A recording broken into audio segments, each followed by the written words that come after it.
So, my friends, do you have thoughts and ideas that you are often too shy or even hesitant to share? You might be waiting for the other person to talk, but rarely listen to the conversation. Uncover what true vulnerability is and how to share your feelings in a way that genuinely connects you so you can flourish. So you can have flourishing conversation that actually means something to you, like we've been doing today. It's been fun. This meaningful, deep conversation. I am so excited. I didn't know I'd get this excited right before Coach Lee goes on. He is a transgender man, podcast host, and an expert in helping adults build strong, meaningful connections as a friendship coach. He is the founder of the Patterns of Possibility, where he coaches his clients to break old patterns that keep them lonely and disconnected so that they can create new possibilities of community and connection in any relationship. And today he's going to share with you his secret to being vulnerable without being awkward or oversharing. Ooh, I can't wait to hear that. I'm a recovering oversharer. So welcome, Coach Lee. It's your show, my friend. Take the stage. All right. So love yourself first. This is the conference. Be vulnerable without fear, shame, or judgment. Skip the small talk. Be vulnerable and make real, meaningful friendships. So how many of you hate small talk? Hate small talk? Yeah, I do. I don't like it. Conversely, how easy is it for you to share deep stuff? It's not so easy. While small talk is boring and unstimulating, vulnerability is intense and scary. You might want to go deeper, but you just don't know how. Well, what we do is we wait. We wait for the other person to open up. We wait for them to share something that's important to them so that they can relate to that. When we make friendships, that's what we do. We want them to be vulnerable first. Well, if they're waiting for us and we're waiting for them, nothing's going to happen. There'll be no friendship, no camaraderie, no understanding, and no community. No community. So many of us are afraid to get hurt that we'll hide what we really think. We'll hide how we really feel so that we don't get our feelings hurt. We'll wait weeks, months, and even years before we even attempt to share anything with someone new. But that can be deadly. I'll tell you from personal experience, that can be deadly. When I was a college sophomore, I really needed help, but I wouldn't open up to anyone, even though I thought I was going to die. I had a serious medical emergency. So one day, I woke up with a really bad hangover. I tried everything I could think of. I tried carbs to soak up the alcohol, aspirin, handfuls of Tums. But over the next 24 hours, I got even worse. I got even worse over the next 48 hours. I didn't want to tell anybody, not my partner, somebody I was dating, and not the people that I called my friends. I was afraid of how they'd look at me. I didn't want their pity. I was going to fix this myself because it's just a hangover or a stomach bug or something. I can fix it. So the first step was to hydrate. I knew it. I went to the store. I got a bottle of red Powerade. I had a few sips, and then I went and I threw it up immediately. Everything in my stomach was gone. And it was at this moment I realized that I was much sicker than I thought because I hadn't eaten for 2 full days and I hadn't had any water either. And I just threw up my best hope of survival. Really. That was my last option. Well, I thought maybe I could ask for help, but I wasn't going to ask anybody who knew me. So I went to the university's on-campus health center. My plan was to get some extra strength stomach medicine. But when I arrived, they said, it looks like you might have appendicitis. Let's test. Sure. Looks like I was really, really sick. And they said, they're not taking any chances. Your appendix might rupture at any moment. You look terrible. We need to get you to the hospital. So we're calling the ambulance. So I was scared. So I was like, ooh, what do I do? They asked me if I wanted to call anyone. And I said, absolutely not. I don't want to tell anybody, not my partner and not the people I called my friends. Nope. So a few hours later, look, they were right. I was being prepped for surgery. And I told the nurses and the doctors that I was afraid that I might go under the knife and never, ever wake up. And so they offered once again, do you want to call someone? And I said, absolutely not. I don't want to tell anybody, not my partner and not the people I call my friends. The people in my life were worried about me, but they only found out a day after my surgery. Let that sink in. I thought I was going to die, and I still wasn't going to be vulnerable. It's because I believed being vulnerable was a weakness. Not being vulnerable kept me alone, though. It kept me isolated and separated from the people who really wanted to help and support me. Today, I want to help you stop hiding yourself so that you can create meaningful friendships, find camaraderie, feel understood, and be in community with others. I want you to find friendships faster. So today, I'm going to give you the tools to help you stop playing this potentially deadly hiding game and start being vulnerable. Today, you're going to learn how to identify these friends that will trust your thoughts, your opinions, and your ideas. If you've never believed that a friend can respond with understanding, compassion, and be relatable, today you'll discover how to find those friends by being vulnerable. So if you haven't met me, I'm a friendship coach. I help adults build strong, meaningful connections. And my company is called Patterns of Possibilities because I help my clients turn old patterns into new possibilities. People hire me for everything from making close friendships to healing damaged friendships to overcoming friendship breakups. It usually happens when something really drastic changes. And I also help people who are looking for their friends, but they just can't seem to find people to relate to. And what I've noticed in all of these people is that we don't find the right people because we're not being vulnerable enough to connect deeply. Reshare. All right.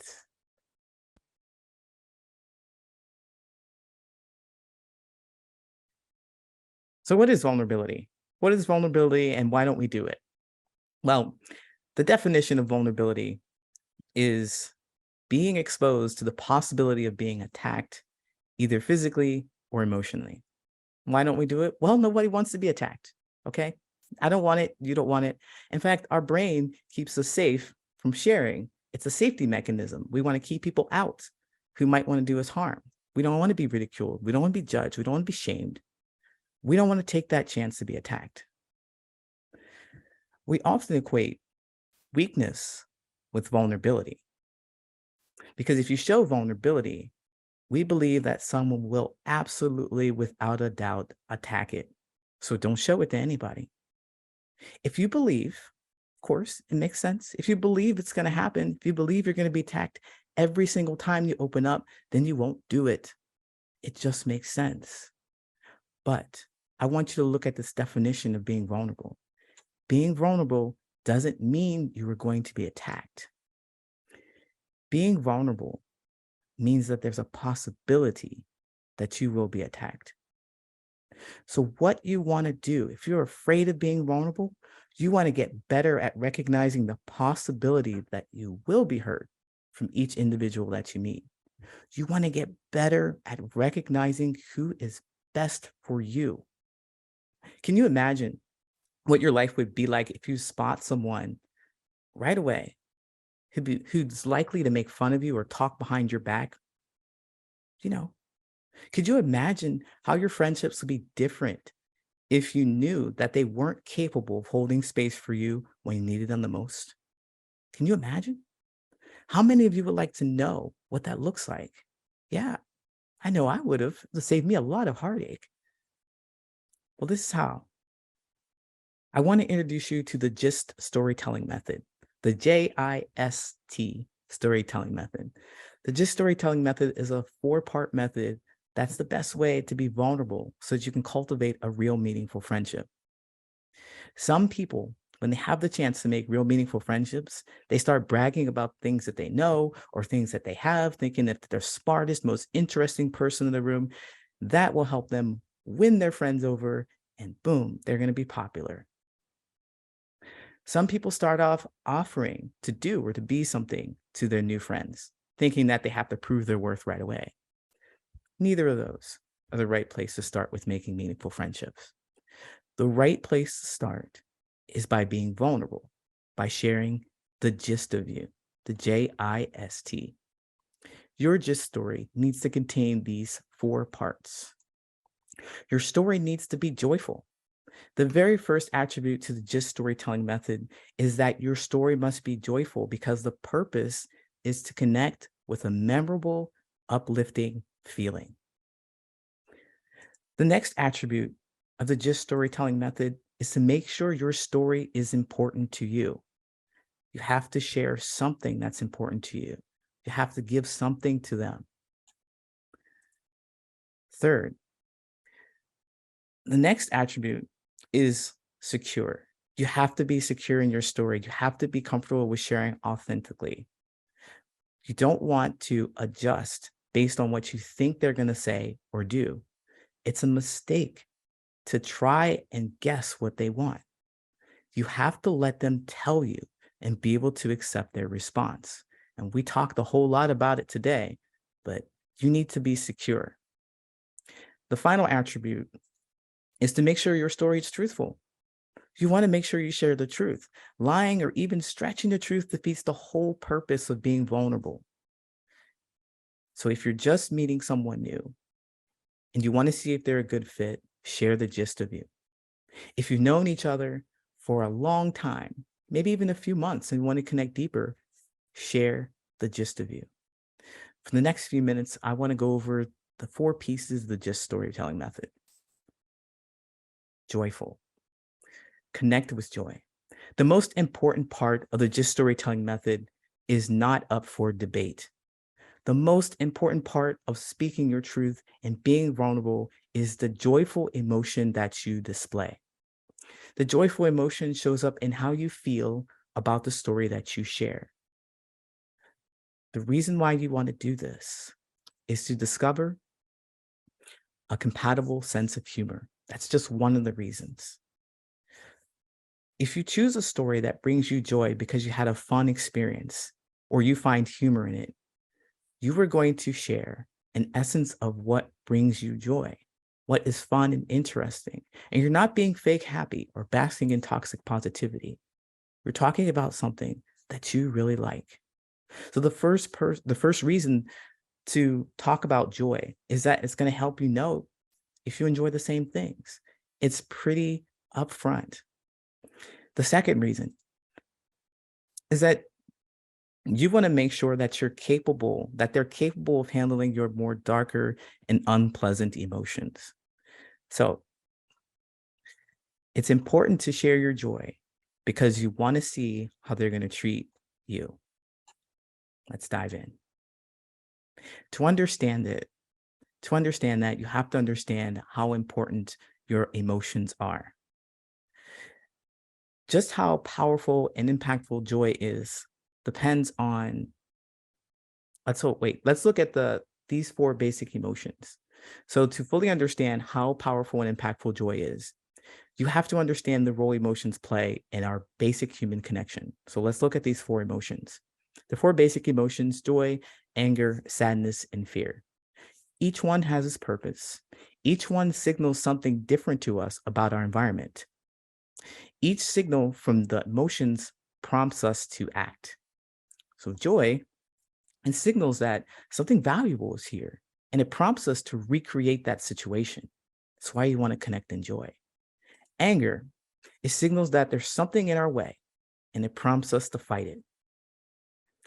Sadness, it signals that we have lost something valuable, and it prompts us to cry or reflect on the meaning of the loss. And fear, it signals that something is threatening and prompts us to exit the situation. All of the emotions are equally important, but joy is the only one that we are naturally attracted to. Joy is the only one that we purposefully seek or intentionally recreate the situation. So that's why we sigh at paying taxes and doing chores, but we like buying new video games and going out for entertainment. So let's dive into that second piece. That second piece. Now that you understand that, the second piece of discovering how they will treat you in your deeper feelings. Well, with reason number two, we're checking to see if they're capable of handling your darker emotions and unpleasant emotions, because by sharing your most attractive emotion, joy, you're able to discover how they're going to treat your deeper, darker emotions. That's because how they'll treat your emotions that are attractive is one of your emotions, is how they're going to treat, it's likely how they'll treat the rest of your emotions. When you share your joy, you're going to check to see if they dismiss it, if they shame it, if they reject it, if they ignore it, if they do anything that doesn't leave you with your own sense of joy, then that's something for you to know about them. That's something for you to know. This is a very powerful observation that's going to help you find your new potential friend. Because if they can't connect with you in your most pleasant emotion, they won't be able to connect with you in your most difficult emotions. They won't be able to. If they can dismiss your joy, can you imagine how they'll treat your sadness? What if you and your significant other had a fight? Do you think you can talk to them? What if you got fired from your job, or if a loved one passed away? Do you think that they can hold space for you? That's not a pleasant place to be, and they can't even celebrate something with you? Think about that. If they dismiss your joy, how are they going to treat your fear? What if you have a big presentation at work and you're afraid of public speaking? Are they going to tell you to get over it? What if you have a deep-seated fear of spiders and there's one crawling on your ceiling? They're going to tell you to get over it? They're going to dismiss that? Share your joy. Don't wonder if they will support and encourage you. Don't wait until the time comes to discover that they let you down. Share your joy up front and learn how to handle your deeper, more intimate emotions. The second component of the GIST storytelling method is to make sure that your story is important to you. Important to you means that the events in your story have had great significance in your life. Your story has likely had a profound effect on your success, survival, or well-being, and it has shaped your values. So when you share the details of your life that are important to you using the GIST storytelling method, you can start to cross from a casual acquaintance to a real meaningful friendship. When you share the details of your life that are important to you using the GIST storytelling method, you're intentionally checking for compatible values and relatability. Compatible values and relatability is a key to knowing how you will interact with each other. Compatible values ensure that whatever is important and special to you is also important and special to the other person. Relatability means that both you and they share the same values, and you are going to act in a specific and consistent way when it comes to said values. For example, if you were a vegan, you know how you are going to act when it comes to dealing with meat. Specifically, said values, specific and consistent way. So when you know how you'll act when interact with each other, you'll know what to expect from each other. Now, for me, which is not, I'm a huge fan of board games. I love them, and if it's important, if it is as important to me as it is to you, then you'll be relatable to me. You'll probably have gone to spend money on board games, gone to expos, visited some meetups, maybe funded Kickstarters. I won't have to explain it to you. You just might get it.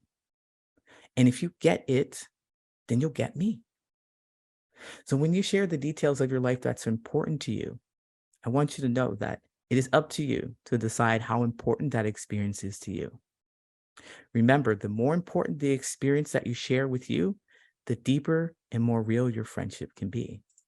So you want to check for compatible values, and you want to show, and it's going to show how you spend your time when you share what's important to you. Next is being secure. You want to be secure. A really impactful GIST story relies heavily on how secure you are in telling your important story. So you must be secure. Now, being secure might mean different things for different people, but this is how I sum it up. Being secure means that you believe that your feelings about your experience are true and real. There is no need to convince, explain, or make anyone else believe what you do because you believe it, and that's enough. When you share your story, your event, or your experience, you must believe wholeheartedly that what joy you share is yours. There's no need to convince, there's no need to explain, and there's no need to make anyone believe what you do. See, a real meaningful friendship is a healthy connection that honestly considers your needs and your wants. You don't have to explain, you don't have to convince. When you share the gist of you, you share when you are secure, you might get some responses that you might not expect. But if you're secure, you want to be careful to wait. When you share, let me go back. I'm sorry. When you share the gist of you, they're going to show you in real time how they feel about what brings you joy and what's important to you. So we talked about the joyful part of the story. We talked about how important it is. When you share what's joyful and important to you, they're going to show you in real time, right away, how they feel about what's joyful and important to you. And the response might not be what you expect. So that's why you have to be secure. You might respond, you might be tempted to respond by adjusting your feelings, like, oh, it's not that fun. I'm not really excited about Pokemon. It's no big deal. Or you might defend your feelings. You're like, what do you mean? Pokemon's greatest. How do you not like it? That's going to create conflict in your friendships. What you want to do is respond by being secure in your feelings. It's okay. You don't like Pokemon. I like it. And then you get to decide whether you want to hang out with that person because it's really joyful and important to you. So to make a real meaningful friendship, you have to be secure. You have to not appear desperate for their approval or companionship because you as friends are equals. You just want to know how they feel about what brings you joy and what's important to you. Don't shrink down and try to change them or try to change them. So when you share the gist of you, when you're secure, when you have that peace on lock, you don't want to look for approval. And you are going to learn if they appreciate the same things as you do. When they respond to your story, I'd like you to take it as an expression of their preferences. And you see if you like their preferences. And you can only do it if you're secure in what you share. Finally, truthful. The fourth and final part of the gist storytelling method is that your story must be truthful. You have to talk about something truthful so that you can do what? Demonstrate to them that you are trustworthy. Show what you want from them. Be trustworthy. One of the most powerful components of this friendship making tool is anchored by your truth. And your truth is anchored in your personal beliefs. When you are vulnerable, you're actually testing to make sure that they're capable of understanding and accepting your authentic self. So you are checking to see if they're capable of understanding and accepting the real you. You are checking when you tell the truth. Now, I just want to address a few people out there who may be hearing me and might realize that they don't have anything to talk about. They don't have a story. They don't have a just story. I don't have any fun, interesting story. Well, Lee almost died. How interesting is that? No. You have a story. You have a story. Your friendship is based on your personal values, your truth, your experiences. Those are the only stories that matter. Your stories create your own sense of identity, not anybody else's. So when you tell these stories, you also don't have to be extravagant and entertaining. They only have to be a little reflection of you. If you had a one in a million story where you climbed the highest mountain, Mount Everest, it might be entertaining for just one moment. People might admire you, but because most people haven't had that experience, they can't relate to you. You want to be relatable, not distant and unrelatable. So if you tell a joyful story that your friend is likely to relate to, like maybe how you were so excited to beat the morning traffic rush, that you made it to work 30 minutes early. Maybe if that's joyful, that's important to you. And it's the truth, right? You're secure in saying that. Share a little story. They're going to relate to you. They might feel the same way. It's like, oh, girl, 45-minute traffic jam all the time. I'm so glad to get through that. They might be able to relate to that. So you want to share. You're going to be open and honest and see if they take interest in it, the statements of their preference. So now that you have all this information, what are you going to do? Wait, wait, I'm going to ask you to slow down just a little bit. I mean, this is great information, if I do say so myself, because I've used it so much to connect with other people, and I hope that it helps you. But one of the things that really stopped me from using it to make great connections was that I didn't have any clarity. Is when I ask people what they're looking for in friendships, most people will say what they don't want. If you're out there, you're trying to make a friend, you want to share your gist story with someone, but you don't know who you want to share it with. People will say what they don't want. When I ask people in online communities, for example, what are you looking for in a friendship? Well, I'm looking for someone who won't ghost me. I don't want someone who will ghost me. That's what they say. I don't want someone who will ghost me. Well, someone who will ghost is not what you want. Someone who will ghost is a person you'd rather not be around. That is a challenge. It's a challenge to say what you are looking for rather than what you are not looking for. And here's the hardest part. Can you be specific about the actions that you want to see and not just say something in general? What are you looking for in a friendship? Be specific. And believe me, I know it's hard because everyone out here knows the pain and frustration of being in a bad or toxic relationship, bad or toxic friendship. You live the experience and you don't want to ever have that happen again. I get it. But when since you've lived such a painful experience, you'll focus on it. And one of the hardest things to do for anyone recovering from these kind of relationships of pain and disappointment is to find the words to describe the actions and behaviors that they actually want. But if you can get this right, and you'll know you've gotten this right because you can say the words and the person will know what actions to take.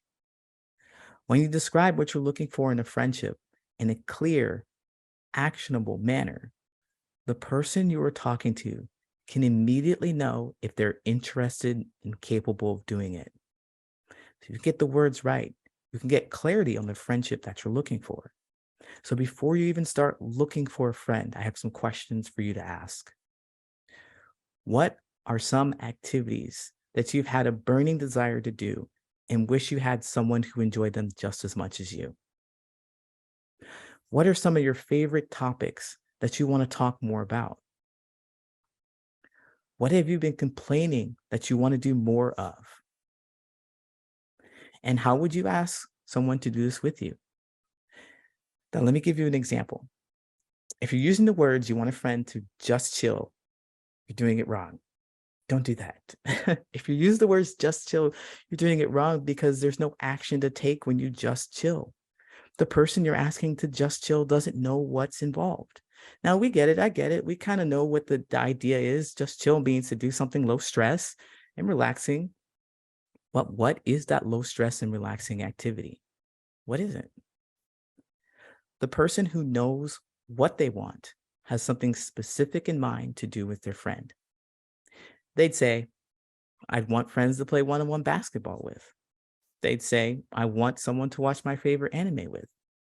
They'd say, I want someone to play complex and intricate board games with. They wouldn't say, I want a friend to just chill. And the same is true with doesn't matter. If you tell someone to hang out doing something that doesn't matter, they're going to say, what do you want to do? And then you're going to say, I don't know. What do you want to do? Because it's not clear, actionable direction. They might say, let's go collect stamps then. And collecting stamps is hardly what you're interested in. Gosh. Well, you said that you wanted a friend to do something with, and that something doesn't matter, but it actually does. So when you're making a friend, when you're looking out, when you're trying to talk to somebody and tell them what you want to do, you need to give an action. Give an action describing what you're looking for in a friendship. Tell them about the activity. So like I said, you need to give them something to know about you. I want you to never overlook, please never overlook the fact that there is somebody out there that wants to know the real you. There's somebody out there that's interested in talking to you about your vintage baseball collection of cards. They're interested. There's somebody out there who wants to know your opinion on astrophysics and string theory. There's also somebody out there who wants to help you alphabetize your 300-piece DVD collection. But you don't know them yet because you're not clear on what you want. You haven't been able to find this real close friendship because you haven't been vulnerable. The only thing stopping you from connecting with that person who truly understands you is you being vulnerable, understanding what it is that you want with the theme of love yourself first, understanding what it is that you want so that you can share with another person. When you understand what it is that you want, what's interesting, what's exciting to you, you put it in a just story for telling format, you're going to discover so much about your friend and your preferences that it's going to change your world. You're going to stop wasting time looking in places in which your friends are not because you know so much about yourself. You're going to stop being afraid to share your feelings because you have a nice format to share it with. With that said, I'd like to invite you to get the trust that you want in a friendship. Here's the link to check out this Meaningful Friendships workbook. So it's absolutely free. Download it at the link below, and I'll drop the link in the chat. It's 50 journal prompts. It explains the GIST method. It explains the GIST storytelling method.